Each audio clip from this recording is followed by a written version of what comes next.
Good morning बंधुरा welcome back to our channel सबाई केमन आछो आशा करी सबाई भालो आछो सुस्थ आछो आमराओ भालो आछि। এই দেখো আমার চারাগুলো কি সুন্দর হয়ে উঠেছে।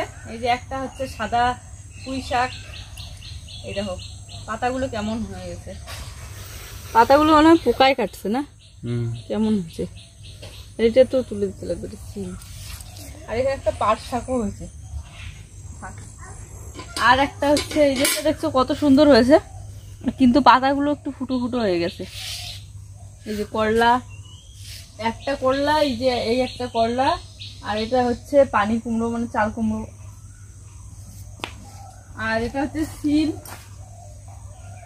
আর এটা হচ্ছে মিষ্টি কুমড়ো শাক, এটা হচ্ছে মিষ্টি কুমড়ো, এই যে মিষ্টি কুমড়ো। গুড় ঢোঁটা ছড়া তো গুড় থেকে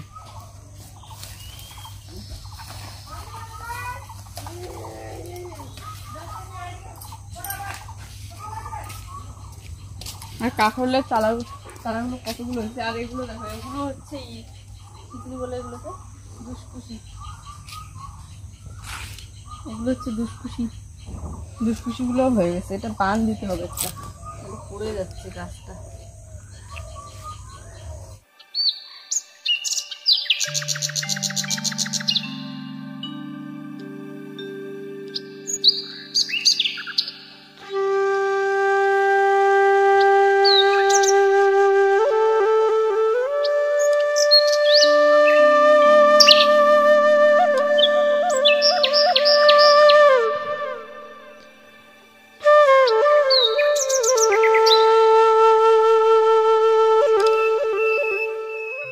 সেদিন আমি তোমাদেরকে বললাম না যে একটা ক্ষেত থেকে আমি প্রত্যেকদিন যেদিনে ঘর লেপি মাটি নিয়ে যাই, তো এই ক্ষেত্রে আমাদের মাটিগুলো একটু ভিজে ভিজে আছে, কেননা বৃষ্টি হয়েছিল তাই।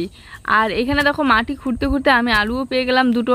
তো এই ক্ষেতগুলোতে আলু চাষ করা হয়েছিল, কিন্তু এই আলুগুলো ভালো না, অনেক দিন জলে ভিজতে ভিজতে একদম কীরকম যেন হয়ে গিয়েছে, সাদা ফ্যাক ফ্যাকে।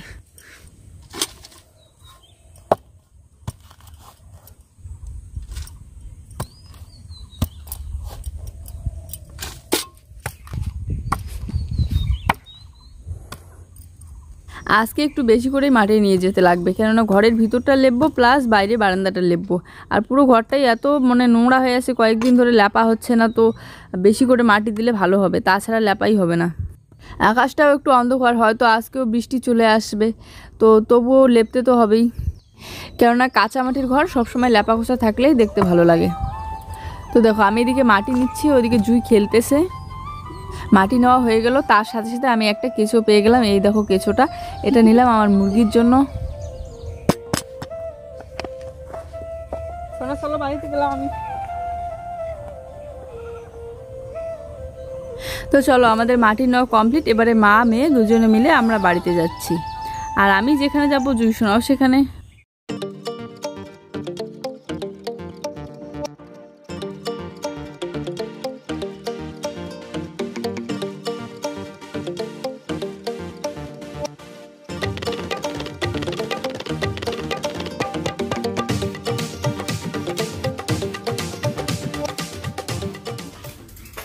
কোথায় যাও? কোথায় যাও?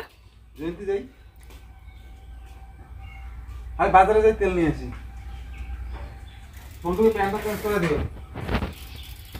শোনা জল নাড়তেছে, কিন্তু ঘরে এসেই কোনো কথা নেই, লেপা স্টার্ট করে দিলাম। আর যত তাড়াতাড়ি লেপবো তত তাড়াতাড়ি আমার কাজগুলো এগিয়ে থাকবে। আবার দেখো বিছানা গোছাতে বাকি আছে, তো ভাবলাম যে না, আজকে ঘরটা আমাকে যে করেই হোক লেপতেই হবে। প্রত্যেক দিন এই আলসেমির কারণে রান্নাবাড়া করে পরে খাওয়া দাওয়ার পর আর ইচ্ছেই করে না, আর বিশেষ করে স্নান করার পর তো আর লেপতে ইচ্ছে করে না। তো তাই আজকে স্নান করার আগেই লেপার কাজটা সেরে নিই। তো অনেকে আমাকে কমেন্ট করে বলো যে আমার গ্যাস ওভেনটা যেখানে আছে সেখানে এই বেডটা নিয়ে যেতে, আর এই গ্যাস ওভেনটা বেডটার এখানে নিয়ে আসতে। আসলে ওইদিকে জানালা নেই না, ওই দিকটা আরও বেশি গরম, তাই ওইদিকে নিয়ে যাওয়া হয় না।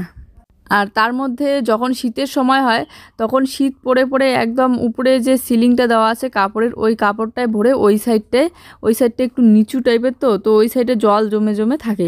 তো ওইখানে যদি বেড ঢুকাই তাহলে জলটা জমে বেডের মধ্যে পড়ে ভিজে যাবে। আর এই খাট সরাসরি করা অনেক ঝামেলা আছে, কেননা আমাদের খাটটা যে জায়গায় আছে একদম সেট হয়ে আছে, তো সরাসরি করতে গেলে অনেক ঝামেলা। শোকেস থেকে শুরু করে সব কিছু বের করতে লাগবে, তারপরে সরাতে লাগবে, তো তাই থাক এরকমই। তো ঘর লেপা কমপ্লিট করে আমি চলে আসলাম বারান্দাটাতে। আর বারান্দাটা লেপতে আজকে একটু সময় লাগবে, কেননা দেখো কি অবস্থা হয়েছে, একদম সবুজ হয়ে আছে। আর বারান্দাটা লেপবো ঠিকই, কিন্তু বারান্দার ওই সাইডটা লেপবো না আজকে, কেননা আজকে বৃষ্টি আসবেই শিওর।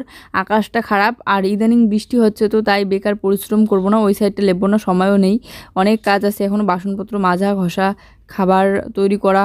আর এদিকে দেখো আমার সাথে সাথে আমার মেয়েও লেপা করতেছে, আর আমাকে বলতেছে, মা তুমি আবার কাজ করো, এত কাজ করো, আবার কাজ করো, তোমার বমি হবে, এরকম বলতেছে।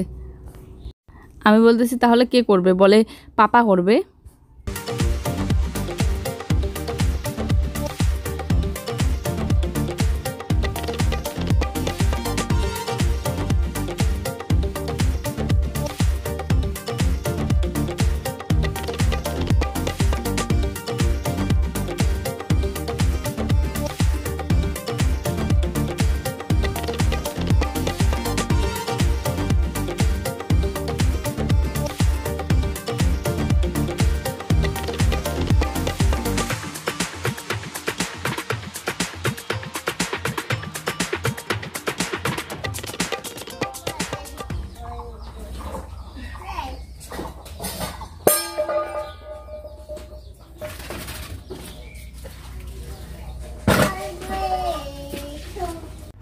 তো এই যে ল্যাপা কোচা কমপ্লিট করে এক গামলা বাসনপত্র নিয়ে আসলাম আস্তে, আর ওইদিকে সাথে বালতিগুলো একটু ধুয়ে রেখে দিচ্ছি।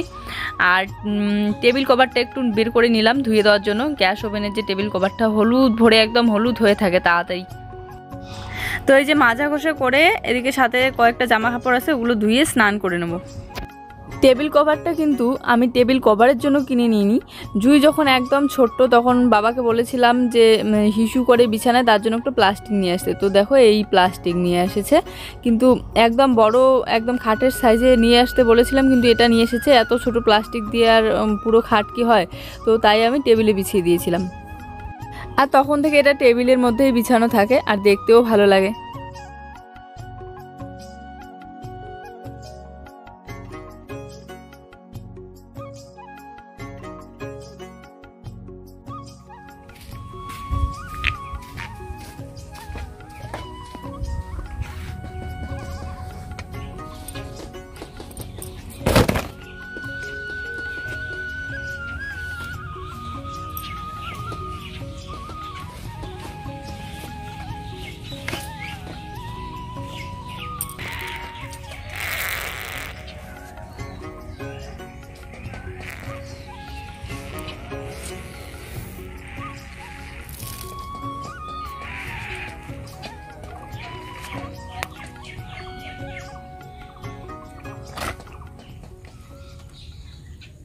তো এই যে স্নান করে চলে আসলাম, জামা কাপড় মেলে দিতে। আর আজকে প্রচণ্ড রোদ উঠেছে, গরমও পড়তেছে।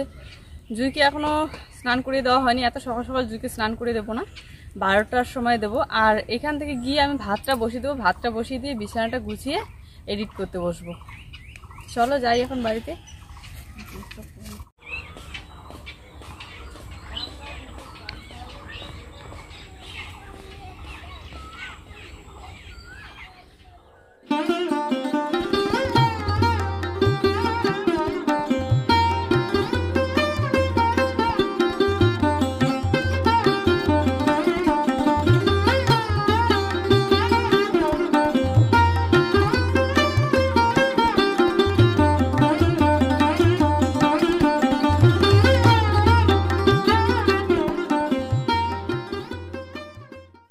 কালকে যখন বৃষ্টি হচ্ছিল তখন আমরা অর্ধেকটা চাল কুমড়ো মানে কেটে রান্না করে খেয়েছিলাম, আর বাকি অর্ধেকটা রেখে দিয়েছিলাম আজকে খাবো বলে। এদিকে আমার ভাতেরও উতাল চলে এসেছে। ভাত আর হচ্ছে চাল কুমড়োটা ভাজা করব, আর হচ্ছে মুসুর ডাল বানাবো, শর্টকাট। কালকে রান্না করতে করতে কোন বেলায় খাওয়া হয়েছে, কারেন্ট চলে যায়, বৃষ্টির দিন। তাই এর জন্য আজকে আগে ভাগে রান্না খাওয়া, তারপরে এডিট করতে হবে।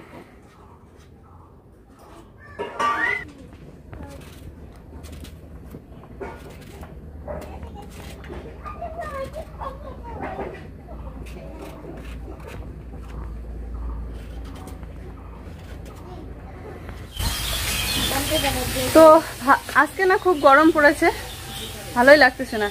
ভাতটা নামিয়ে রেখে আমি এখন বিছানাটা গুছিয়ে নেব। কাঁথাগুলো ভিতরে ঢুকাতে হবে, সব শুকিয়ে গিয়েছে। কাঁথাগুলো ঢুকিয়ে গুছিয়ে নিয়ে তারপরে আমি এডিট করতে বসবো। আর জুইকেও খাওয়াতে হবে। ডিম সেদ্ধ দিয়েছি, ডিম সেদ্ধ হয়ে গিয়েছে। ভাত, ডিম সিদ্ধ আর চাল কুমড়োটাও ভাজা হচ্ছে। আর ডাল করবো, আর কিচ্ছু না। এই কি করো ওখানে? এই দেখো জুই আর বিবান টুক টুক খেলতেছে, দেখি। এই তোটা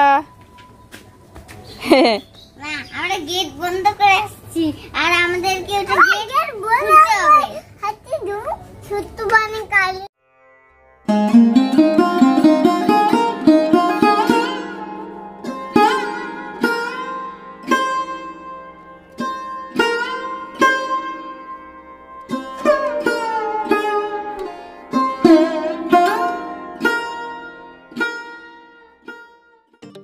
শীতকালে ঠান্ডার সময় এই পাতলা বেড কভারটা কিন্তু সবার উপরে বিছানো ছিল, একদম বেড কভারেরও উপরে।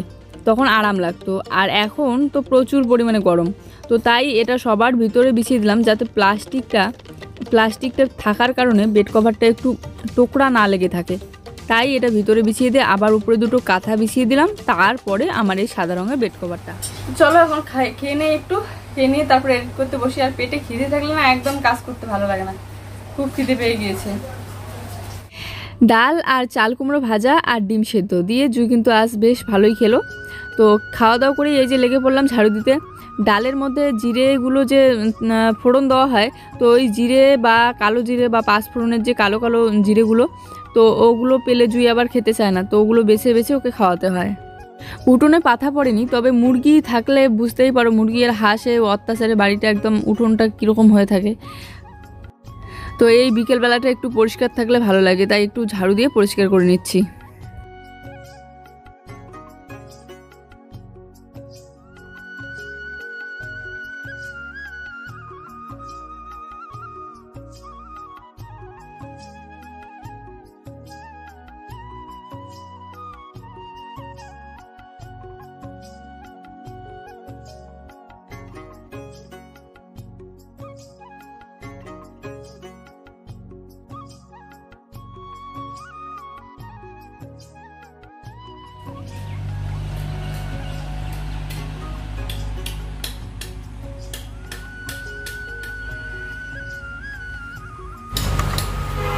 গুড আফটারনুন বন্ধুরা।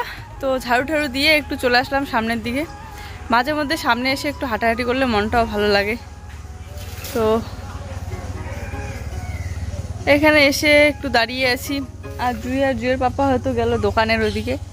তো আমি বাড়িতে একা একা কী করি, আর এদিকে চলে আসলাম। একটা ভুট্টা ছিল, তো এটা হচ্ছে ভুট্টাটা আমি ভেজে নিচ্ছি লবণ দিয়ে আর একটু সামান্য সর্ষের তেল দিয়ে।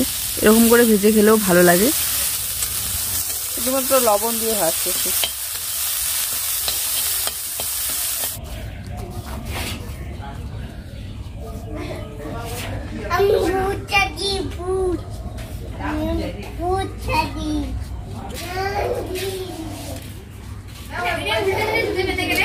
লবণ দিয়ে ভুট্টা ভাজা জাস্ট দারুণ লাগে বিকেলবেলা। তো ওইদিকে ভুট্টা খেতে খেতে জুয়ের পাপার ওইদিকে এডিট করা কমপ্লিট। তো ওকে একটু থাম্বনেলটা বানিয়ে দিলাম, বানিয়ে দিয়ে আমি এই যে টেবিল কভারটা বিছিয়ে নিলাম, শুকিয়ে গিয়েছে এটা। আর সাথে দুধটাও গরম করে নিচ্ছি জুয়ের জন্য, আর গরম করে রেখে এদিকে আমাদের জন্য চা বসিয়ে দিলাম। তো এই দেখো আমাদের চা হয়ে গিয়েছে। আর আজকে যেহেতু ও বাড়িতেই আছে, তাই আমি ভাবলাম যে চা বানিয়ে নিই। আর হচ্ছে বিস্কিট, আর জুয়ের জন্য দুধ গরম করে নিয়েছি না। ও এখানে বসে বসে এডিট করতেছে।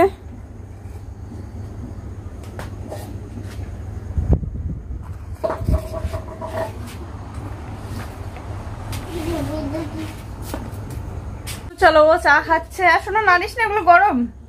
আর আমি একটু জুয়ের হাত মুখটা ধুয়ে দেবো, হাত মুখটা ধুয়ে দিয়ে নিয়ে এসে ওকে খাওয়াবো, বিছানায় তুলবো। তো ও সন্ধ্যাবেলায়, এই সন্ধ্যায় দেখো, সন্ধ্যায় ধুলো নাড়লে তো অবশ্যই সর্দি লাগবেই, তো সন্ধ্যাবেলায় ধুলো দিয়ে মেকআপ করতেছে। আমি এদিকে দুধটা গরম করতেছিলাম।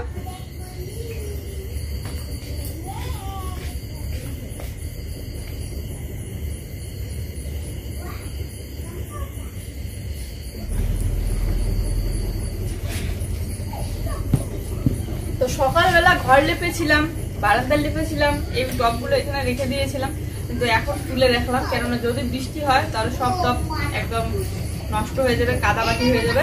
আর এখানে দেখো একটা চাল কুমড়োর চারা, চাল কুমড়োর চারা, এই দেখো চাল কুমড়োর চারাটা কিন্তু এখানে লাগানো হয়েছে। আর এই জায়গাটা লাগালে বৃষ্টির জলে একদম ধুয়ে নিয়ে যেত, তাই এই জায়গাটা লাগানো হয়েছে। এইটা চাল কুমড়োটা বড় হলে আমাদের চালে একদম তুলে দেবো, তাহলে ভালো হবে, ফুল হবে, চাল কুমড়ো হবে, দেখতে ভালো লাগবে, খেতেও ভালো লাগবে। আর চালের উপরে হবে। তো এখানে দেখতে পাচ্ছ পাঁঠার মাংস। তো এই মাংস দিয়ে আমরা রাত্রিবেলা খাওয়া দাওয়া করবো, আর একদম ভাজা ভাজা মাংস, ভীষণ টেস্টি। জুয়ের পাপা নিয়েছিল, কিন্তু আমি বললাম যে আমি আজকে রান্না করবো না, মা রান্না করবে, মার হাতের রান্না খেতে খুব ভালো লাগে। আর আমার শাশুড়ি মা কিন্তু খুব সুন্দর রান্না করে, দারুণ টেস্টি, আমার তো ভীষণ ভালো লাগে। আগে জুয়ের পাপার মুখে শুনতাম অনেকবার, কিন্তু নিজে খেয়ে বুঝতে পারি খুব ভালো রান্না আর কি, দারুণ টেস্টি। আর তাছাড়া মায়ের হাতে রান্না তো এমনিতেই অসাধারণ টেস্ট হয়। তো বন্ধুরা এখন আমরা খাওয়া দাওয়া করবো, আর ও একবার খেয়ে নিয়েছে, দারুণ। তো চলো এখন খেয়ে নিই। আর আজকের ভিডিওটা এই পর্যন্ত, ভালো লাগলে অবশ্যই একটা লাইক কমেন্ট করো। আকাশটা খারাপ করতেছে, ডাকতেছে, মনে হচ্ছে বৃষ্টি আসবে, কারেন্টও চলে যাবে। মোবাইলে একদম চার্জ নেই, তো মোবাইলটা একটু চার্জে দেবো। আজকের ভিডিওটা এই পর্যন্ত, সবাই ভালো থেকো, সুস্থ থেকো, বাই, গুড নাইট। আবার দেখা হচ্ছে আমাদের নতুন একটা সুন্দর ভিডিওর সাথে, টাটা। আর যারা যারা নতুন আমাদের চ্যানেল, প্লিজ চ্যানেলটিকে সাবস্ক্রাইব করে দিও, আর পাশে থাকা বেল নোটিফিকেশন ক্লিক করে কল করে দিও, তাহলে আমাদের যে কোনো ভিডিও নতুন নতুন আপলোড করার সাথে সাথে সবার প্রথমে পৌঁছে যাবে তোমাদের কাছে, টাটা। তো দেখতে পাচ্ছ একজন শুধু মোবাইল নিয়ে দেখে নিজের চ্যানেল কতটা গ্রো করতেছে। আর এই যে দেখাও তো এদিকে ভালো করে, একটু দেখা যাচ্ছে না, আর অল্প একটু, তাহলে 1K হয়ে যাবে। তো বন্ধুরা সবাইকে অসংখ্য অসংখ্য ধন্যবাদ। আমার চ্যানেলে 1000 সাবস্ক্রাইবার পূর্ণ হতে চললো, এই যে 987 সাবস্ক্রাইবার এখন, আর এখন বাজে 10:48। 10:48 না? হ্যাঁ 10:48। তো বন্ধুরা তোমাদের ভালোবাসায় আমার 1K সাবস্ক্রাইবার হতে চললো। এখন আমার সাবস্ক্রাইবার সংখ্যা হলো 987।